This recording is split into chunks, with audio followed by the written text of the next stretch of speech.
Welcome to Making It with Terry Woolman, the show that explores the secrets, successes, and strategies for making it in the music biz.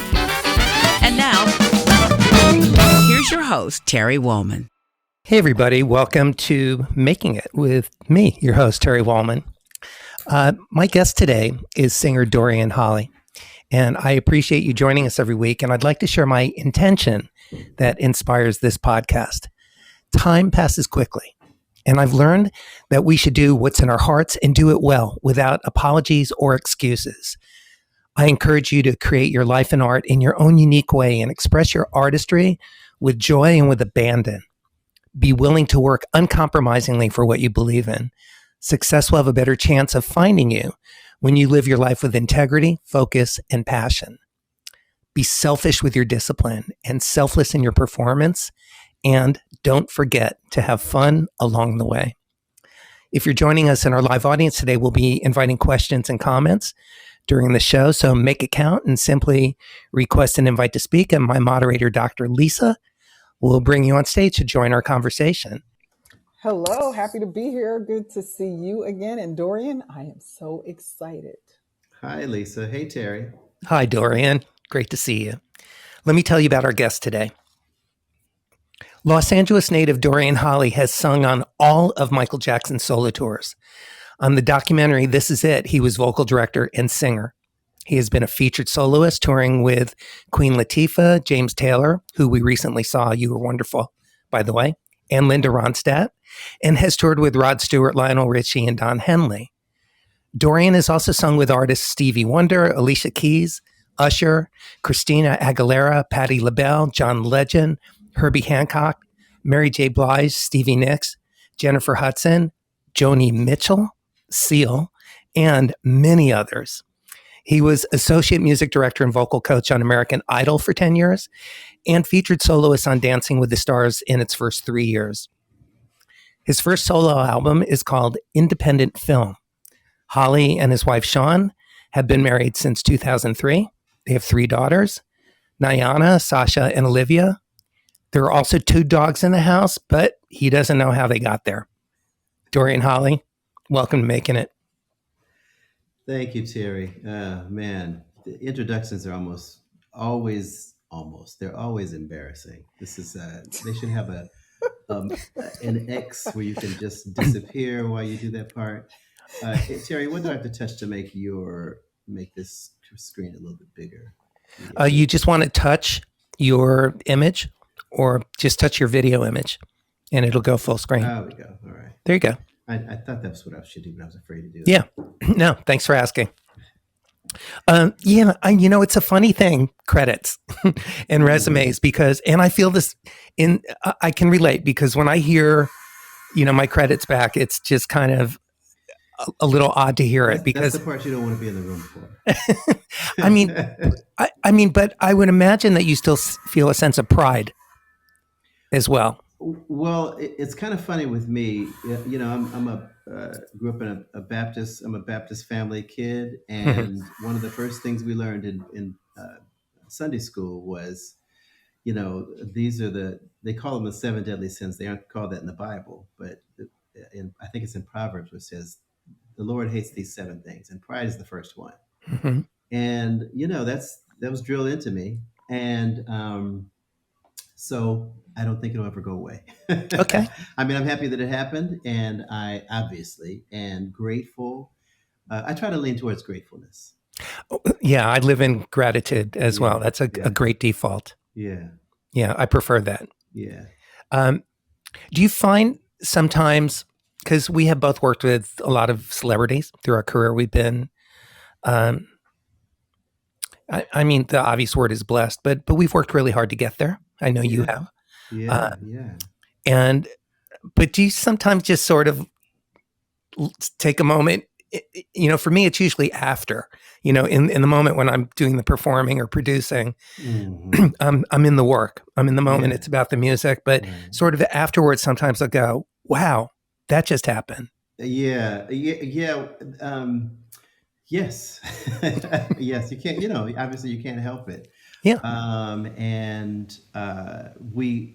Many of the people, I'm sure the same is true for you, are people that you loved as a music lover, as a fan. Yeah. And for me, I never, I didn't. My wife and I tease about this all the time when a celebrity, walks up to the lectern, with, take their Grammy or their Oscar and go, I always dreamed that this would happen. Well, I'm humbled because was my dream. It wasn't my dream. My dream was to try to make some money in music. I didn't know anybody that did it. I didn't know how it was done. That's probably why it took me such a long time to get here.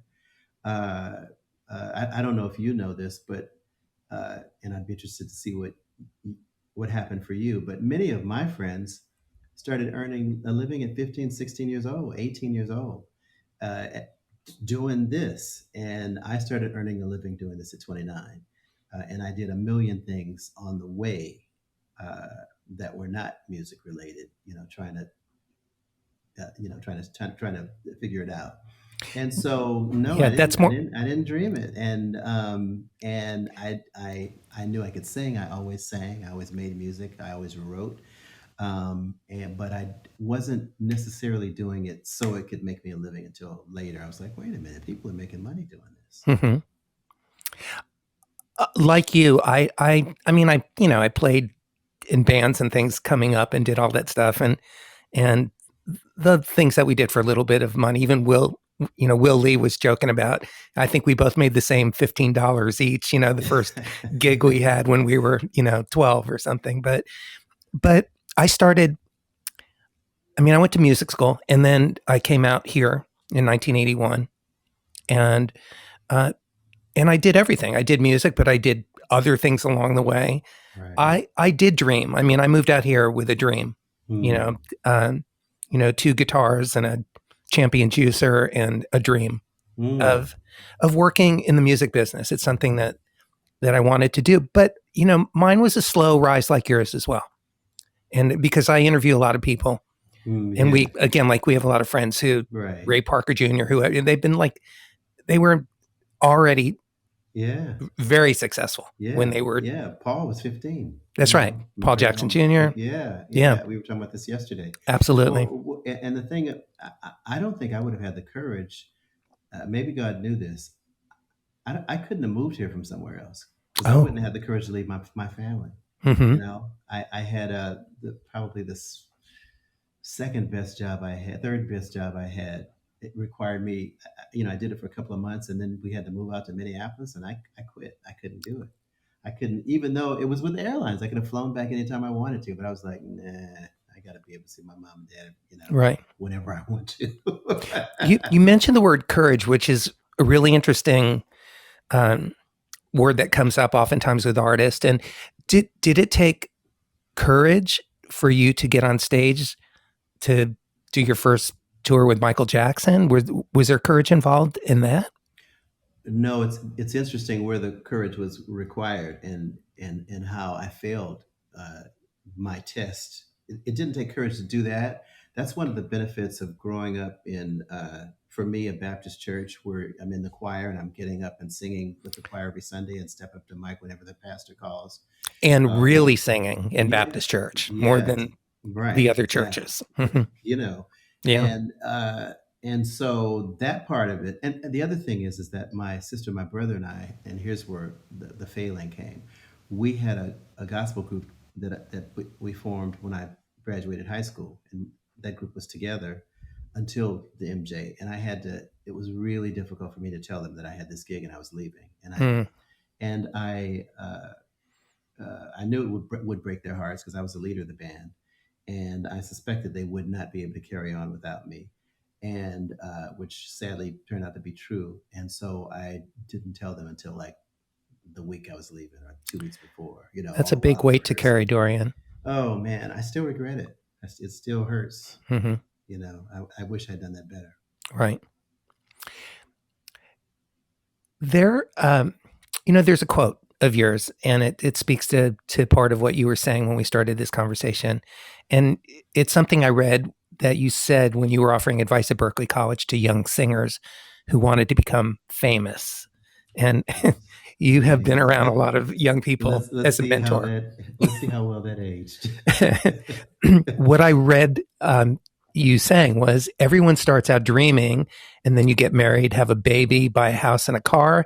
And what I want to let people know is that there are so many jobs out there. My thinking is if you're a musician and you can make music instead of digging a ditch, make it. It's great advice. And that's coming from a guy who has actually dug ditches. Yeah, I have too. Yeah, and park cars and other things. No wonder I like you so much. Yeah, likewise. The thing about it is that it's good to do things besides music because it's easy once we get in this privileged position. It's easy to feel like you're above people, like you're better than them because we're on stage, and everybody wants to be a celebrity or a musician or a performer. People would give their right leg to do some of the things that you and I have been blessed to do. But I think and you and I have both seen it. You've seen people who kind of have that attitude as if you're not human, with a human with a different gift, not necessarily a special gift.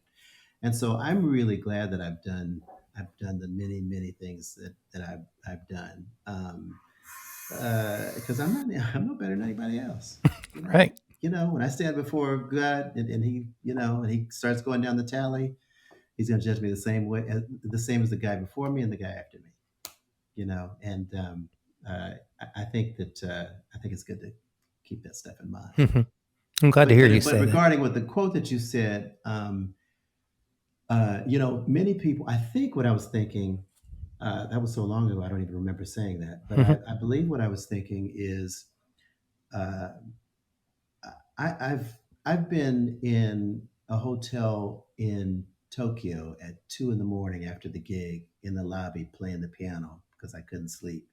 And people will walk up to the piano and sit and listen for a couple of minutes. And then they'll go, God, I wish I wish I hadn't let the piano go. Or, man, I wish I hadn't put the guitar down. And, I always say, and I'm always thinking, there's no reason why you had to put it down.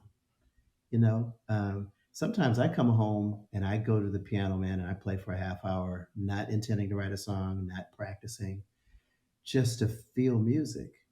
And there are a few better feelings. Mm-hmm. So true.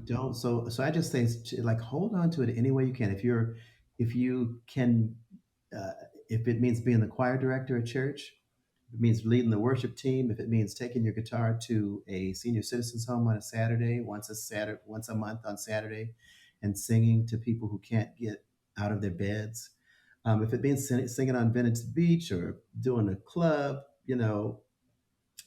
don't let it go, man, because you don't have to let it go. Right. I agree. And all of us won't be able to be Terry Woolman. All of us won't be able to sing behind Rihanna. Mm-hmm. Right. I think there are fewer than 10 vocal jobs in house bands on American Idol, The Voice. Right. All of those shows. Maybe there are 20. I don't think there are 20. We also share a couple of things. One is that we're the same age. You've got a couple months on me, but we're both. Okay. Yeah. When's your birthday? October. October 20th. Yeah. Right. But we're born the same year. Oh, wow. Yeah. I didn't know that until I was preparing for our show today, as long as we've known each other. So we have that in common. We also have, you were just mentioning that there are only so many jobs as singers, in TV shows. And we both have had this very unique opportunity to be featured in house bands and late night talk shows. You with The Tonight Show with Jay Leno, Ricky Minor. I did the Byron Allen Show for 3 years as the music director, and The Late Show before that. It's a very unique situation as well. It really is. And I don't often occasionally I get to share stories with other people who have had that opportunity, because it's not in a book. It's not in any class. It's not in a book we've read. It's not in any class we've ever taken. And And just like touring. and you can't go looking for that job. No. You can't like, It's true. man, I want to, I mean, it'll happen to you if you're Yeah. lucky. So I wanted to just talk to you about that for a moment, about how did you enjoy that, and relative to doing recording sessions and touring, being in a TV talk show band. I know everything great about it and everything challenging about it, as you do as well. But what was your favorite thing about it, and your least favorite thing about that? And I don't want to throw anybody under the bus. I'm not talking about that. No. I got a big mouth, but I think I know what not to say. Lisa and I will block you. There you go. There you Right. go. We got your back. Get your finger right by that. The favorite part about it was I grew up watching the Tonight Show. Yes. My dad, Right. Johnny Carson. Sometimes I think Johnny Carson was my dad. I mean, we would watch. For years and years and years. Love that show. I love comedians. I love writers. I love creative people. And as you know, it's just a whole nother world. Yeah. What they do there is crazy and fun. The Tonight Show, it could not have been more relaxed. Just in terms of their expectation for us. The hard part is it's the hardest job I ever had. It is challenging. Oh man, I had to sing 75 songs a week, and Yeah. I've never sung that much in my life. We had 5 songs a day to perform, so we would get there the band would get there at 10.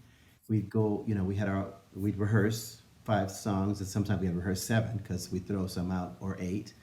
Then we do it again at noon for camera, and then we do it for the show at 5. And what made the show more difficult is Ricky Minor, who's a math science major, and he is equally left and right brain person. He just, we had new songs all the time. It's not like we had 25 songs and we ended up with a book of 975 songs. Wow. I wish you could see this. My wife is a lawyer, so she has one of her cases. She's actually a very successful lawyer and TV personality, by the way, if we're giving shout outs. She would argue with you about the TV Okay. personality part. But we had, this was before the iPad, so I had 3 notebooks that were like that when they were closed. Yeah, songs. paper. And Ricky would email at 2 in the morning, Of course. from the studio with the songs that he had changed his mind about. So one time I had to learn one of the hardest Al Jarreau songs overnight, which became a favorite of mine. But I got home and I started working on it at midnight. So that's a lot of singing. It was the first time in my career where I had to go on vocal rest for a week because I lost my voice trying to sing over Wayne. Paul Jackson Jr.'s amp was pointed at me. It was right there. I could tell. Yeah, you were right next to him. Wayne was right there, right. Ricky was in front of me with his amp. Everybody's turned on 11, and I'm trying to sing over them. So I had to take a week off. Fortunately, I found, and I think was sent to me, a classical voice teacher. Oh. So from that point on, I had a voice lesson at 9 before the guys got to work for the rest of the 3 years. And that's how I got through that gig. But it was a great job. It was a lot of fun. So the hard part was what we had to do, but the fun and the easy part was just being around all of these wacky comedians. And when they put us in a bit, I loved that job, but I really have to admit, all of us were sorry that it was only 3 years, Yeah. because TV's, the best paying job you can get. But there was part of me that wasn't sorry when it ended. Yeah, I understand that. My wife used to make fun of me because we had a great schedule. We would have, I think we were 4 off, 1 off, or 3 off, 3 on, 1 off. I can't remember what it was, either 4 or 3. And during that week, I'd be laying around, just exhausted. And she was like, "You sing for a living, you know." What is wrong with you? And just to show you that it doesn't, we make it look easy, but it's not easy. But Well, that's part of our job. Yeah, because that's the same thing. You could end up with a 103 fever and a flu. You still got to get through the show and make it look like you're having a good time. And I don't have anything I can turn up because Right. I am the instrument. Mhm. But when I first started taking my voice lessons, my teacher, Erica, in 10 minutes, I'd be sweating. And the first few times, I'm like, what? Right. You get a lot of heat going, right? What's going on? She said, singing is physical if you're doing it right. Right. That's what's supposed to be happening. So yeah, it was a great job, but it was work. Was that the first time that you formally studied voice? I'd had a few. I had a few lessons with a great guy in LA named Robert Edwards. Because my best buddy Daryl Fennessy was one of Robert, and he told me about Robert. So I went to Robert, more than a few. Like right after the first MJ tour, I probably went to Robert, several months, but not like this. Erica, and I'm struggling to remember Erica's last name, which is a shame, and I have to look it up because should not be. She taught the bel canto method. That's what I was thinking. I was going to ask you, which is what Tony Bennett does as well. Wow! That's why Tony sounds like he sounds. And you know why else he sounds like he sounds? Why? Erica Tannen, and she's a Russian woman, man, and she was, and man, she was great. I heard a Tony Bennett story. We were just before the James tour wrapped up. We had one gig, when Adele sang at the observatory. So that was playing while we were getting dressed, and she ended with Tony and our sax player. I'm the worst with names. Lou Marino. Oh, sure. Marini, sorry. He has a buddy who had told him recently, for years and years and years, he goes to Tony Bennett's house twice a week, and for 2 or 3 hours, Tony sings, and that's why he's the age he is, and he sounds as great. And I think that he's perhaps, and I hope that I'm wrong. I think that he's struggling with dementia now. He is. But he can still sing, and he sings great. Yeah. And a lot of his songs are in the same key they have. Original keys. Yeah. I had the supreme pleasure of producing him for a song for a movie. Oh, you're crazy. That's crazy. And it was If You're Not in the Obit, Eat Breakfast on HBO, Emmy nominated film. It's beautiful. Man. But Tony sang it. We flew to New York, and he was even then starting to experience some signs of dementia. But every time we started the song, he just right there was unbelievable. He was so in it, so focused, so relaxed, so crystal sharp as a button, and just sounded beautiful. It was great. And he's always inventing while he's singing. Absolutely. He doesn't sing it the same way twice. No, he's telling the story every time. Yeah, and in a supremely courageous way. He just goes, he's like singing C's and E's. There's that word again, courage. Yeah, oh man, woo! I love. Yeah, I've always have loved him. Let's obviously I want to talk about Michael Jackson and that experience. But one of the things that we were talking about the other day is we both are also music directors. You're vocal director and we're mentors but it's a special skill set as well. And one of the things that you said to me that was really interesting is because your career started later, you were already a dad, you were married, you had life experiences that prepared you for becoming who you are and the way that you do it. Can you just talk about that for a moment? Well, for me, when I got the MJ gig, I had a house note. I owned a house. I had bought a house the year before, and which is, for many of us, the biggest thing we'll ever purchase.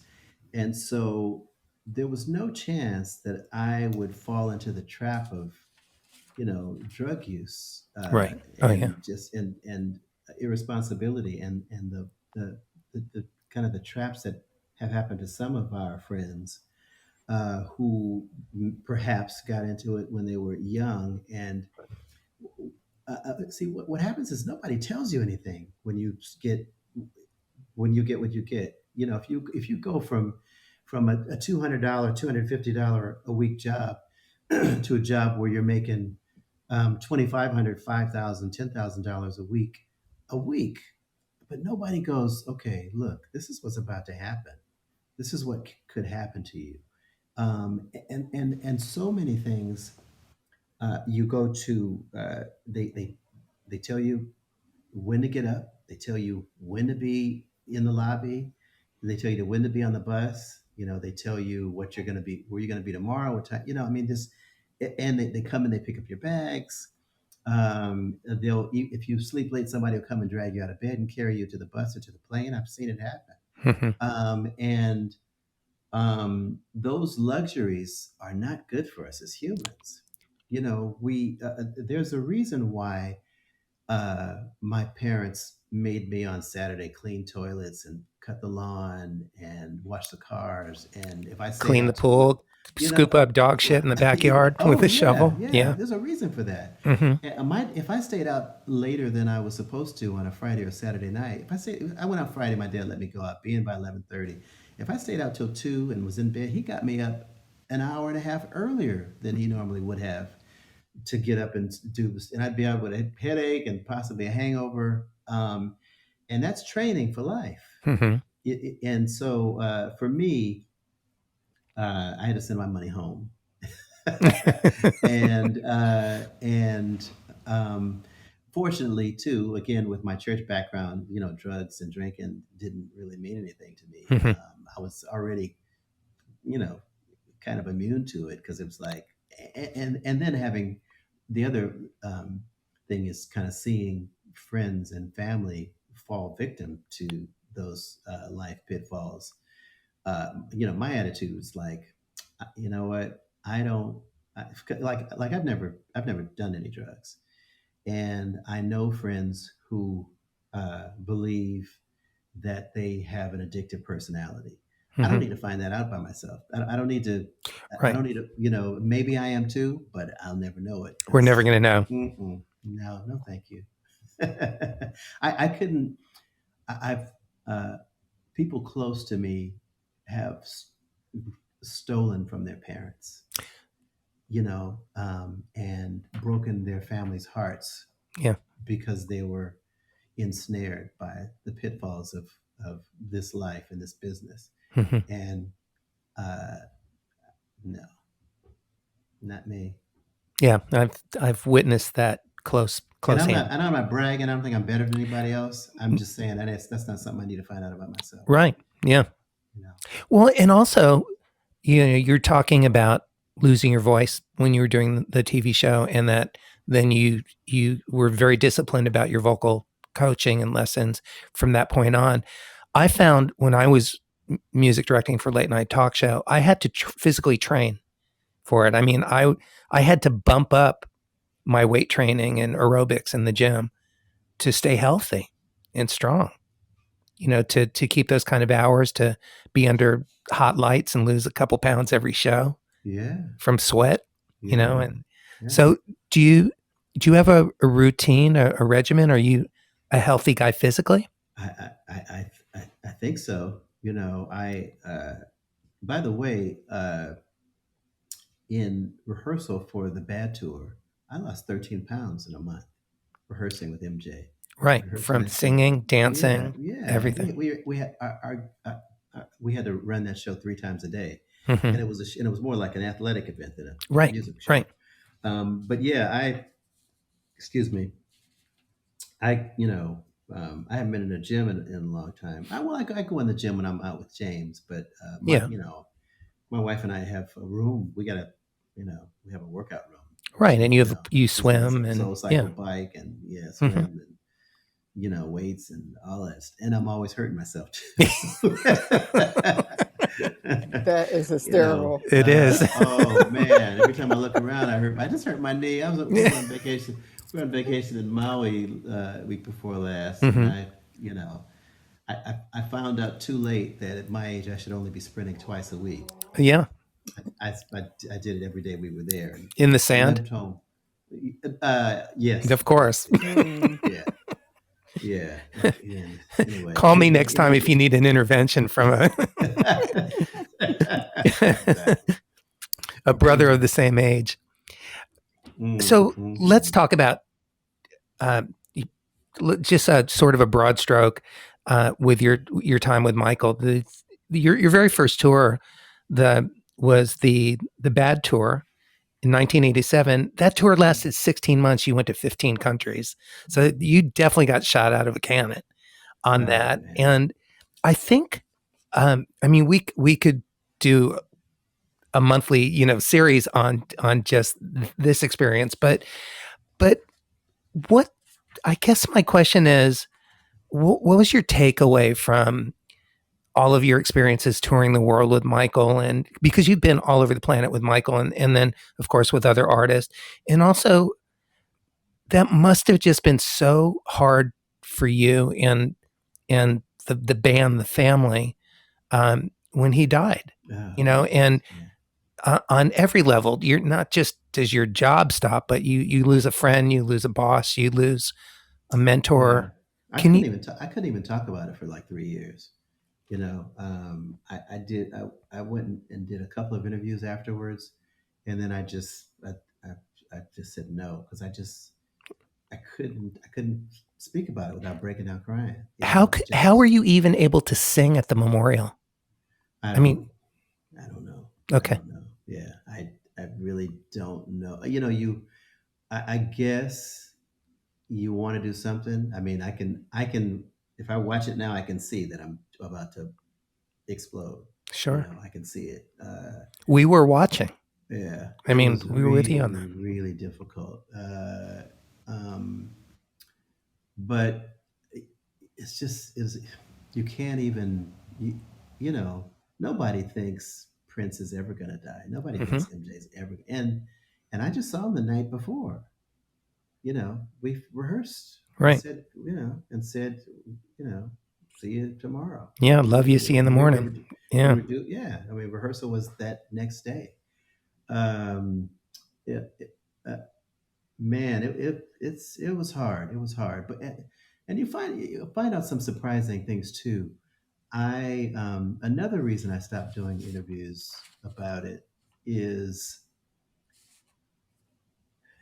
you don't know when it's you don't know how easy it can be to bask in the uh, pity and weird spotlight of I used to be with MJ. Right. And, you know, because somebody's doing an interview, when you're doing an interview, people are asking you questions and you're answering the questions, you know. And, but there can be something else going on that's insidious and that's not about you. And it's about, I'll give you an example Hmm. because I'm sounding mysterious because I'm trying to not say certain things.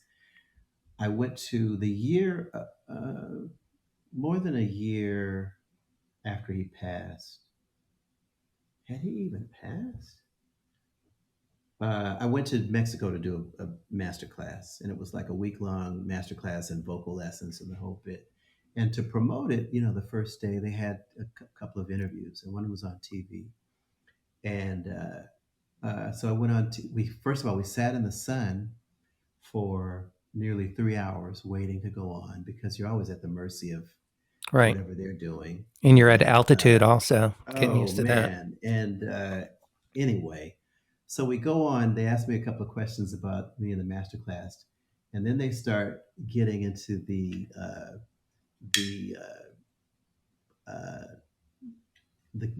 the cases against Michael, the Okay. child molestation Right. cases, and those questions, and it's faster than slowly, not slow but not fast, not fast but not slow. went into a tabloid questionnaire, Sure.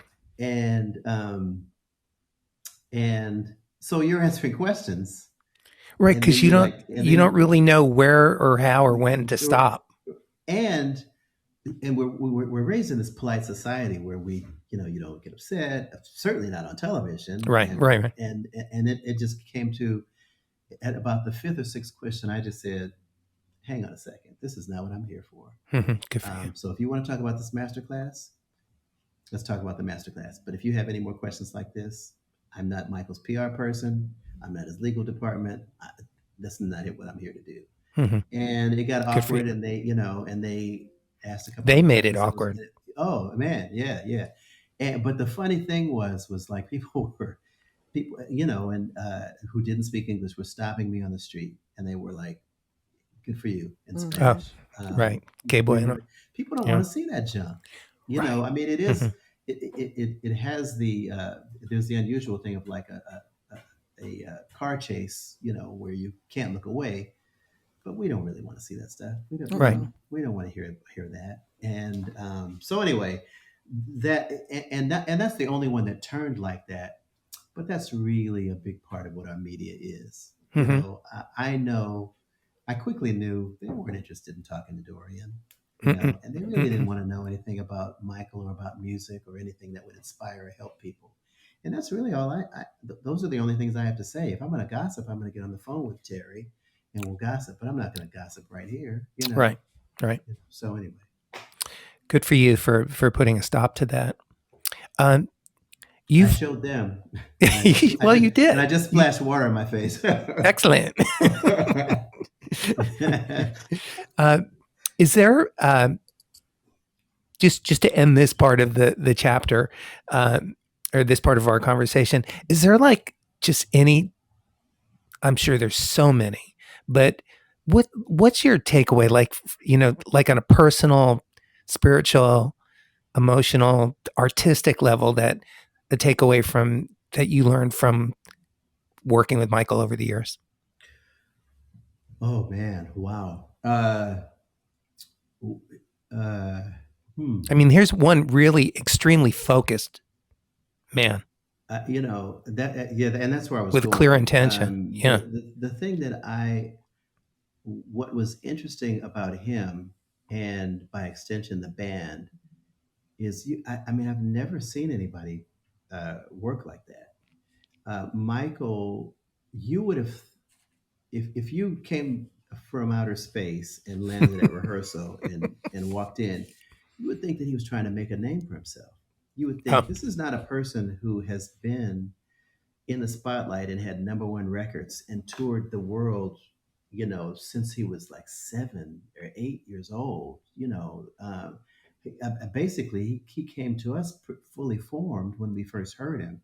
And now here he is at 28, 29, because Michael's like right around our age too. He might be a year younger, right, in your age.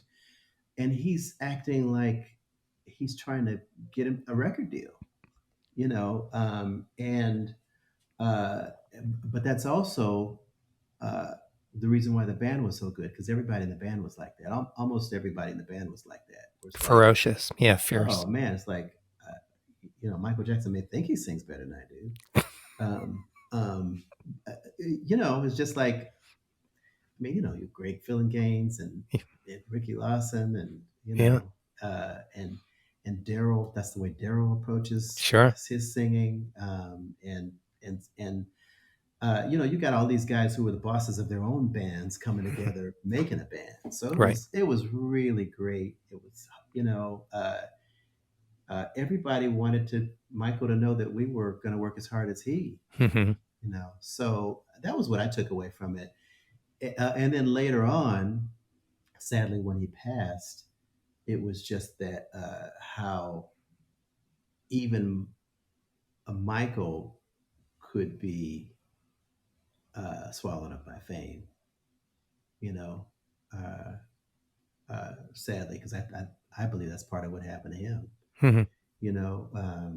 There's an interesting, this is kind of a funny story, but this happens to many stars. Like when we first got together, he he went down the list of things he wanted to get done before we left to tour, and I didn't know. Anyway, we didn't get those things done.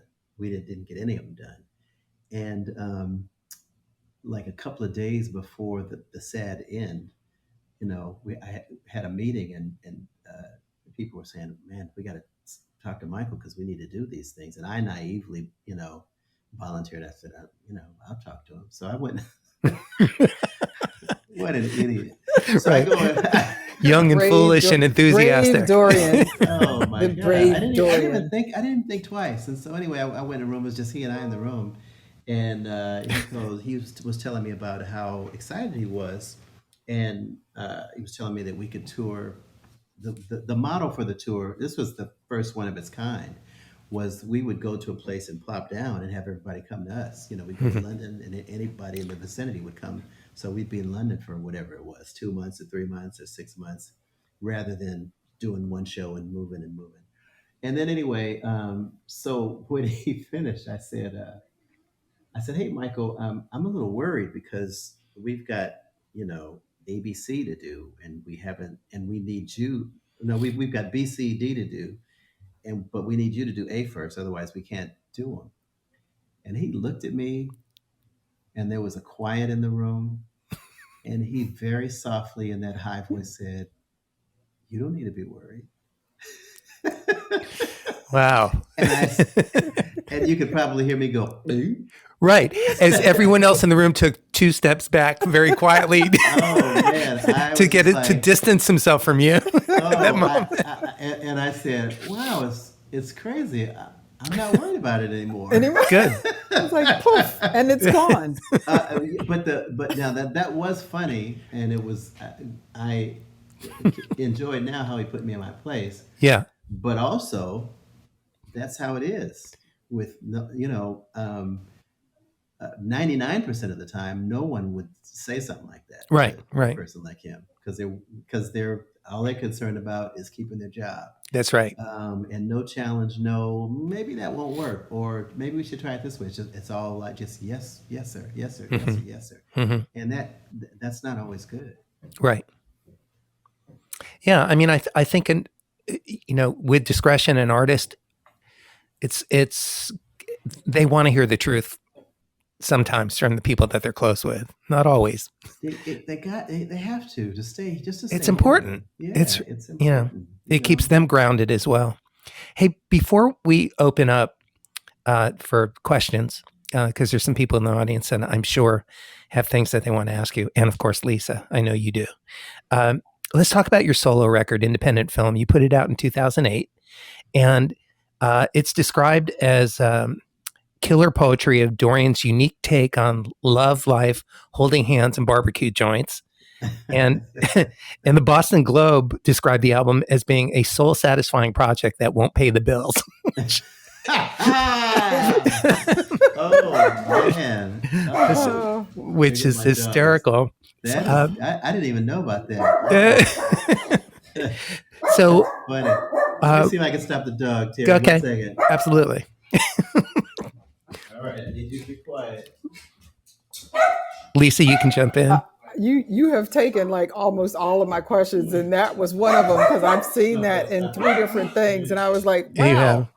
It's a great quote. It's a great This is quote, and Snowflake. I'm just curious to hear his He's take mad. on it now that you've heard it. But I'm gonna ask Melanie if she's got a question. Because, Absolutely. Hey, Pup. yeah, So the album, where can people still find it? I believe on your website, right? Yeah, And you can get it on iTunes. And can I encourage you to, or just ask, is there going to be another Dorian Holley album? yeah, there is. Yeah, Cool. I'm working on a couple right now. Cool. And, that will be finished this year. Good. Yeah. Good. I can't wait. Yeah. Thank you. I love that Boston Globe quote. That's funny. A soul-satisfying project that won't pay the bills.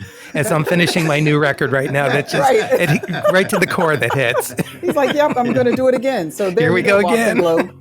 What they did know was that it would be out in time for people to stop buying records. Yeah, great timing. Right, impeccable. Snowflake, quiet. Do we have Melanie on stage? Yes, we do. Well, here's Yes, she another is. fellow touring singer artist, and It's a great singer and a wonderful, beautiful person. Oh man. Hi, Mel. Where are you? Hey, I don't know if you can see me. I have nothing to say. No, I mean, Dorian, I adore you. Can you hear me? I think Yeah. you Can. Uh-huh. I'm standing in the kitchen eating like I do. I've decided to embrace the COVID-20 and get on with my life. They'll just have to make me a bigger costume And a bigger sandwich. and maybe a bigger salary. I don't know. Dorian, I'm just so happy to hear you relaxed and talking about your incredible blessed life with Terry, and it's really cool to hear your common experiences as well as just kind of bear witness to everything you've given us with your immense gift. To anyone who's never heard Dorian sing, he sounds better than the dog barking, but my neighbor really, came by and really. now the mailman, and so Forget it. It's over. pissed. He's on it's all fire. right. We're live. He's got to protect the house. Yeah. That's right. And everyone in it. I was the sitting here mail. in the mail, right? By all means, protect the mail. Well, there might be a check in there. You never know. Mailbox money. I think I was talking to Terry earlier, and I guess I have a question, sort of, from one artist to another. I think we've all had this epiphany of when you're in a certain gig or a certain moment or event. Have you ever experienced that feeling of existentialism, where you're sort of watching yourself doing something and thinking, no matter what happens in the future, I did this thing? Have you ever had a moment like that, and can you share? I have, and then a few minutes later, I discovered that it was gas.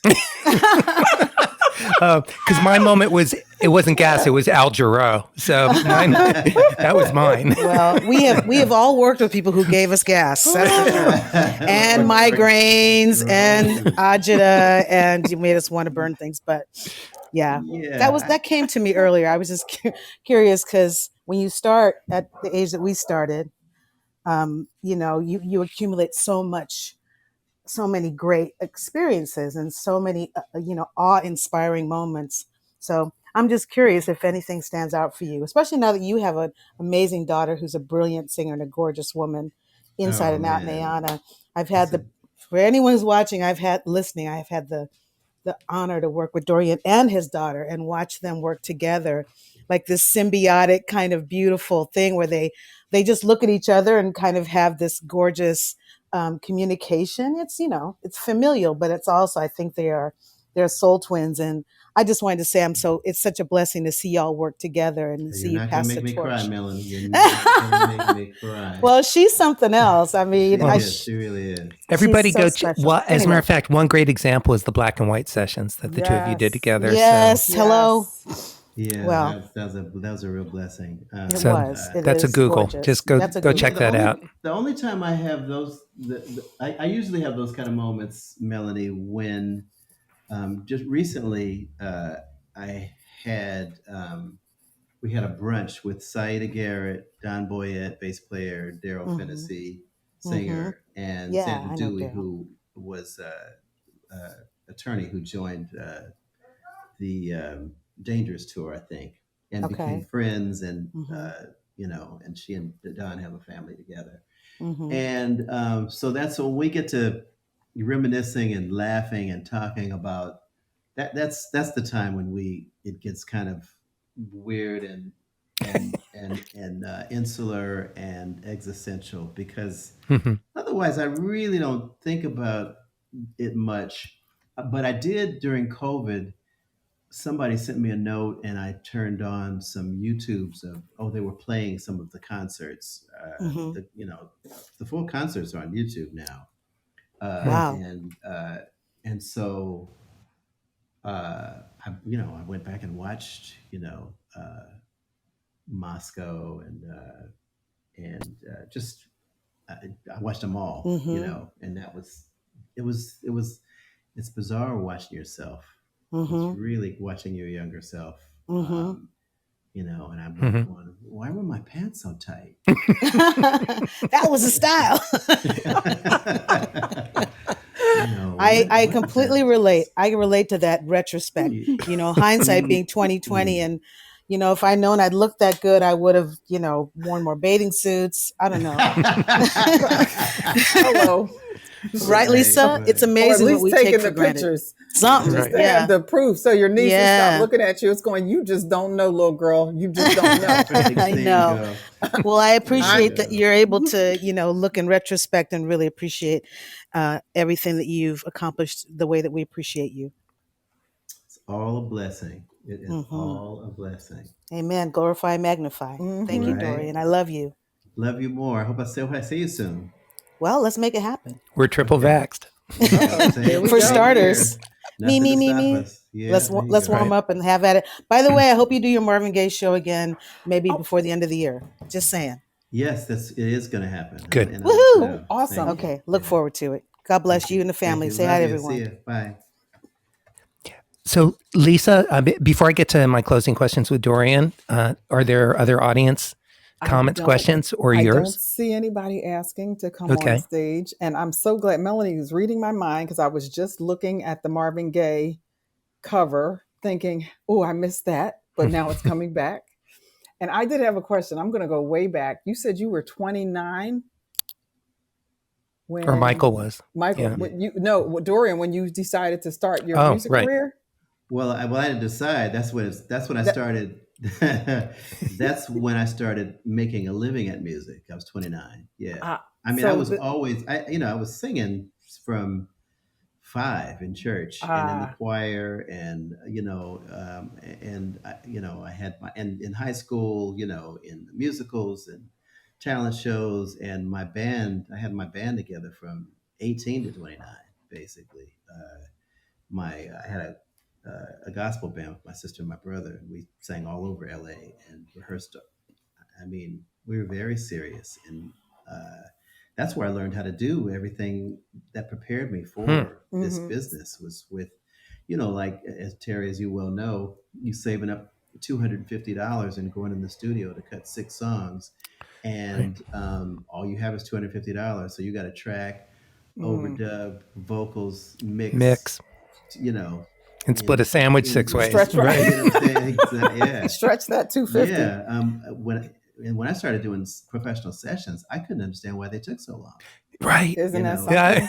2.5 hours to sing one song. Me and my sister, and my brother, we did knocked out 6 songs. Reggie said we got a half a CD done. Mm-hmm. I was asking that because you coming from the church. Well, my question was going to be, were your parents prepared? But you and your brothers and sisters had been singing, so it wasn't like this is a surprise. What is he doing? How is he going to eat? No, not in the least.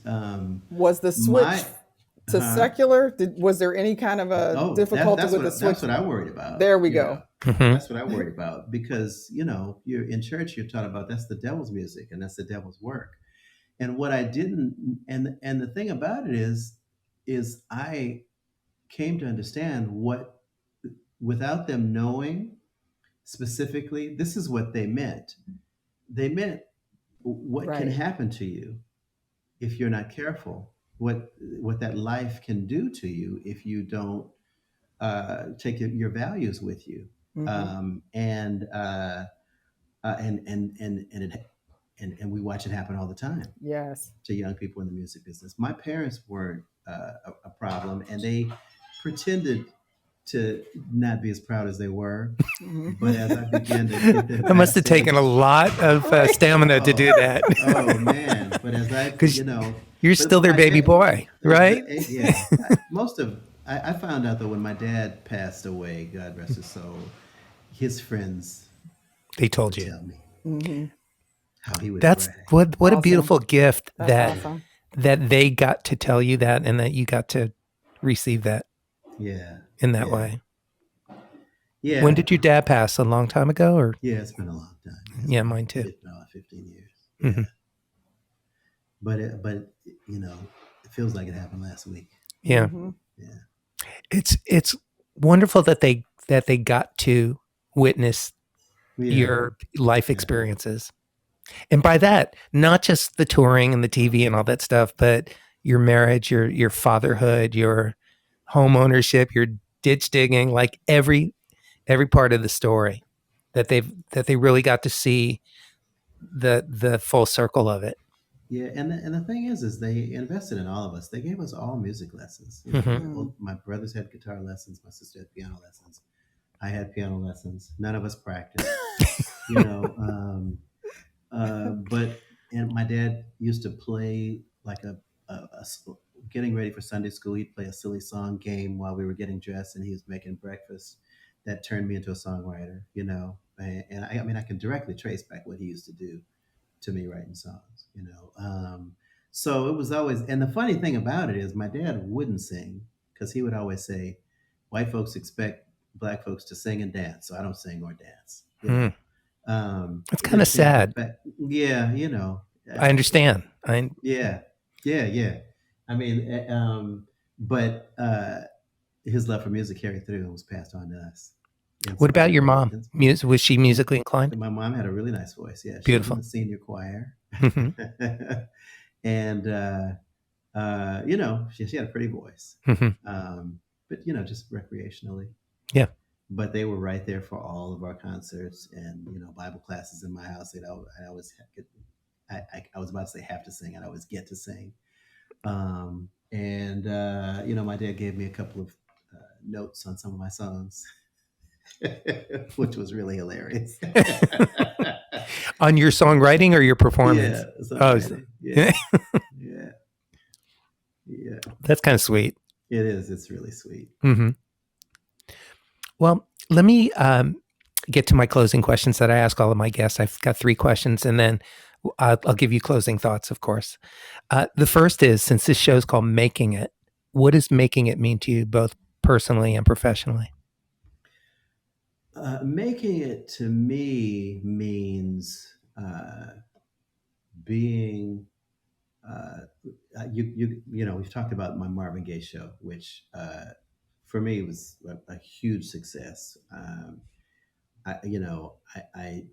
My goal was to do one show, all in the way that I wanted to do it, and I've done 20 shows, and the show has grown, and I mean it's a show I'm really, really proud of and that I really love. Making it is, and curiously, when I do that show, I'm doing the same thing I was doing when I was 19 years old, which was putting a song list together and putting a band together and running a rehearsal and booking a place and selling the tickets and promoting, all carrying home Fender Rhodes at 2 a.m. after everybody's gone to bed. All of that stuff. The glamorous part. Yeah, the same thing, and the stress and the worry, and that's what I lost when I started earning a living as a musician was performing, and it took me nearly 30 years to get back to it, because I wasn't like a lot of people. I wasn't just doing shows on my own because I was earning a living and almost and kind of taking off course from what I really love to do, which is or part of what I love to do. So anyway, making it is holding on to the music, like we spoke. One of the first things we spoke about was holding on to the music that you want to do the way you want to do it, and that's it, really. And I'm really, really thankful and grateful that I've been able to do that. You certainly have. Yeah. Can you share 3 tips for success that have driven your career? Yes, I can. The hardest work is done when nobody's looking. You got to be willing to do the hardest work. Brent. Well, our audience can relate. Thank you for that. Branford Marsalis said that just being good is isolation. The second one is come early and stay late.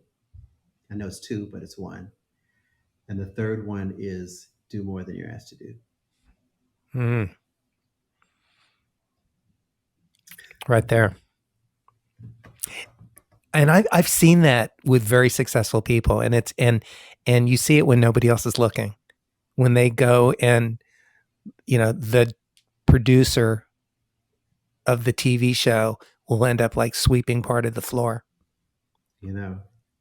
because it just needs to be done. And there's a whole union crew of people ready to do that, but they don't think about that. They just do more. That's, as long as I work for Ricky Minor, I've never beat him to work. Mm-hmm. Right. No matter how early I get there, he's always there before I am. Right. I mean, Yeah. Yeah.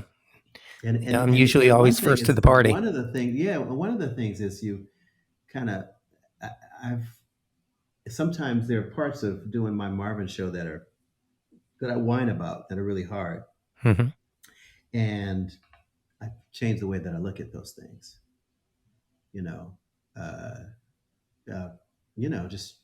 Just like flip it.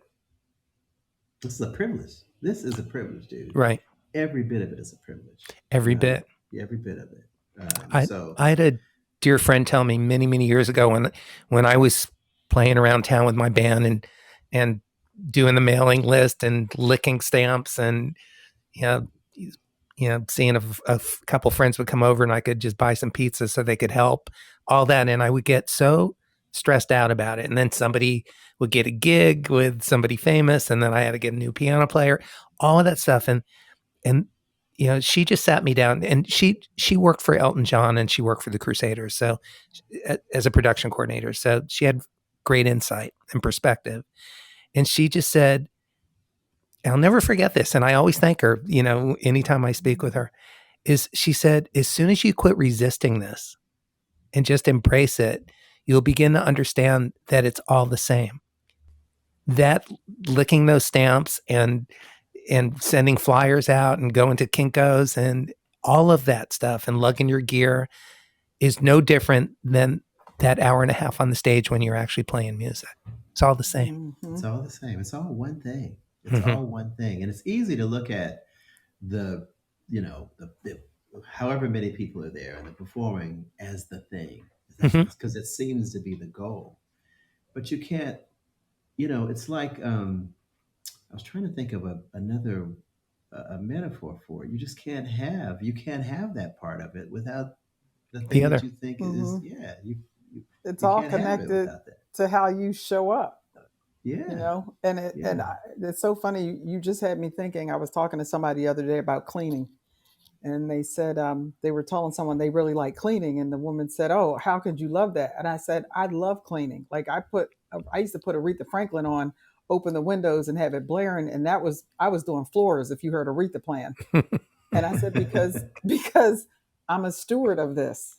Mm-hmm. Whatever it is that I've been gifted with and blessed with, I'm a steward of it. How do I not like taking care of a home that I didn't have to have? Yeah. I could be in a pup tent on the highway. Right. So yes, I can sing while I'm cleaning the toilet. I mean, and I cleaned them for a living. I'm with you guys, the dick ditching and all that. It was you. My dad said, you are not your job. You make money to live the life that you want to live and take care of the people you care for. So you do what you have to do. And fortunately, we've all been blessed to do some things that are pretty phenomenal and outside of the norm. But I still know how to dig a ditch, and I'm still really good at cleaning them toilets, and I can iron the heck out of a shirt. and you can make it a fun thing. Yeah. I remember asking, I remember busting, Bob, his name was Bob, he was James's guitar player when I was with him in '93, and not anymore. Bob Mann. Yeah, Bob Mann. Remember Bob Mann? So Bob, this is going to be stupid, and it kind of, because you said ironing, that's the only thing it has to do with this conversation. But anyway, I was ironing my clothes for a gig, and Bob had been in the military, and he goes, yeah, in the military there's this thing that people say about ironing where it's like A, B, C, whatever, and it's supposed to stand for the arm, the body, the collar, whatever. And Bob was he was saying, yeah, this is what I learned in the military, and this is how you do it. And I was like, well, show me, Bob. And then he started ironing the shirt, and it was like you could tell that he made it up.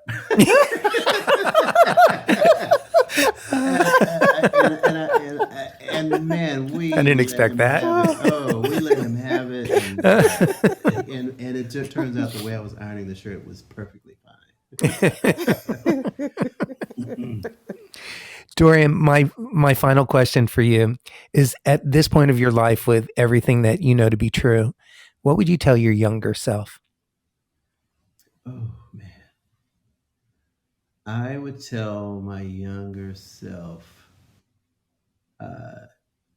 to have a little more courage, and one of the things you learn when you get older is even if news is going to disappoint somebody, procrastinating, putting off doing the inevitable is only going to be more disappointing. Mm-hmm. And yeah, that's all. Strong words. I understand that. This has been such a delight to spend some time with you. It always is, but to have the luxury of this conversation is great. Any closing thoughts? I always like to turn the stage over to you. I just want to say thanks, because it's great to speak with you like this, because we don't often get to know all the different sides of each other, because we're working, it's in passing, and it's and we're all in a hurry, Right. So anyway, thank you for this has been painfully revelous. Wait a minute, I gotta write that down. No, it's been great, and it's really great to see this side of you, and I appreciate you asking me to be here. My pleasure. I'm so glad that you were able to make the time. Hey, Lisa or Dorian, Can you give a shout out on the website again, so everybody can find Dorian? Sure. It's been up the whole show, but I took it down for the 3 questions, but I will put it back up. Actually, you can go to his website at DorianHolleymusic.com, where you can find his album and what's going on. And you can go to Facebook. Beautiful. And scroll through all the fabulous photographs and the What's Going On cover that mimics Marvin Gaye's old cover. I'm just saying. Lisa, we'll go see the next show together. Look, it's a date, Melanie. Okay. Yeah, absolutely. Mm-hmm. Great. And Lisa, I look forward to meeting you in person. Definitely. This has been a pleasure. My friends know that I do this every Tuesday. And today one of them said, she said, "Oh, you're about to have fun, aren't you?" And I'm saying, absolutely I am. It's always a blessing. I feel like it's a treat for me. Like this, I'm blessed every show. Terry just gifts me. And this has been a joy, because you've got a fabulous spirit and a wonderful energy. And it's nice to meet someone who's been blessed, understands that it's a blessing, and is intentionally being a blessing to other people. So that's a joy. That's wonderful to be able to say sweet. That I got to meet Dorian. Yeah, you did. That's so sweet. Thank you. Thanks, Terry. And your hair is amazing as usual. As is your beard. I was getting ready to say, both of you. I hate you because of your hair, but Dorian's going to make me stop tweezing. Thank you. Right. That's very funny. On behalf of Dorian and Lisa and I and Melanie, thank you for joining our conversation today. We really appreciate all of you in our virtual audience. Thanks for joining us. We see you. We literally see you, and we hear you. To everybody who's listening to the archives or the Facebook and YouTube and all the other various places, we appreciate you taking the time to join our conversations every week. And stay safe and stay inspired. And we'll see you next week. Dorian, thank you again.